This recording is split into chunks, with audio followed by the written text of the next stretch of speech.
This is Chad McNutt with ResortsandLodges.com. I'm in the Adirondacks area, and so should you be. The Adirondacks region in New York is the largest state park in the nation. With over 5 million acres of land, it's larger than some states. The Adirondacks region offers a lot to do, from hiking to biking to skiing. You could check out the ice rink of the 1980s Miracle hockey game. You could ski down the largest slope in the East Coast. Or you could check out the Fort William Henry Museum the Last of the Mohicans novel was based off of. Shall we take a look? The Adirondacks region is home to Lake George and Lake Placid. Named after the 18th century king, Lake George is a one-of-a-kind lake and town. While here, you can take a ferry ride through the 32-mile-long body of water, relax on a beach, or drive along the lakeside. A prominent feature of the area, British Fort William Henry was designed to keep the French from extending further into America. While the English eventually lost the fort, it did help in slowing French holdings in the New World.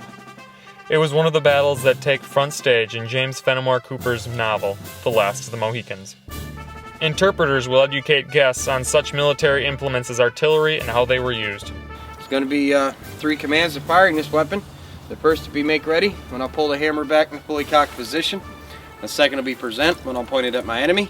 And obviously the last is fire. Make ready, present, and fire.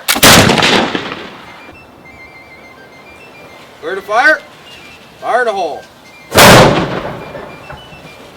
Now, as loud as that was, you have to keep in mind that we only are allowed to use 2 ounces of gunpowder by state law. They would have used 2 pounds, so that would have been at least 20 times as loud every single time it was fired.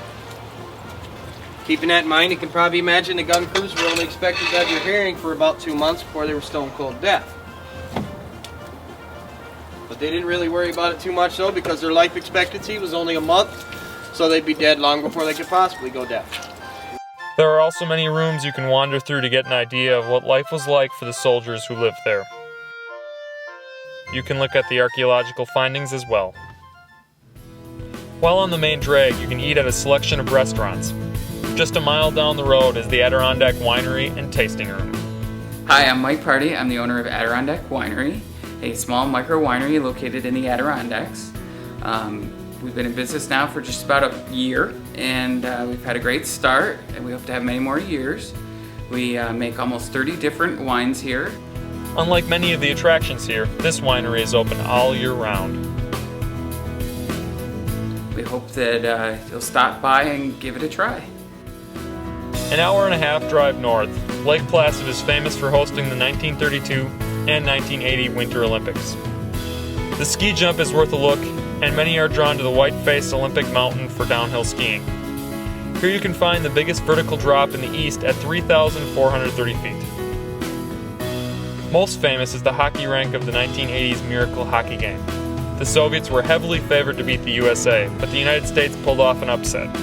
The game is revered by many as the best hockey game in the United States history. You can visit the museum for more on the Olympics. The town of Lake Placid also resides on a body of water, Mirror Lake. There is a path along the lake where people walk their dogs, run, and bike. A walk down Main Street will bring you to many shops selling unique products, including one with a rubber band Gatling gun. There were also many athletic outfitters for many recreational sports. The Steak and Seafood Restaurant on Main is a great place to grab some food and a beer. I had the fish and potato and tried the sampling of home-brewed beer. My favorite beer had to be their Adirondack Abbey Ale. If you are in the mood for Italian, the Milano North is right for you. They have a great selection of wine, and you'll want to try their pasta dishes as well. I finished the Fusilli di Milano pasta in no time, and then had the dessert Semifreddo. Full of history, ideal for recreational activities, and covered in all kinds of unique terrain, this location is worth a visit. With so much to offer, you'll want to put the Adirondack region on your list of top destinations.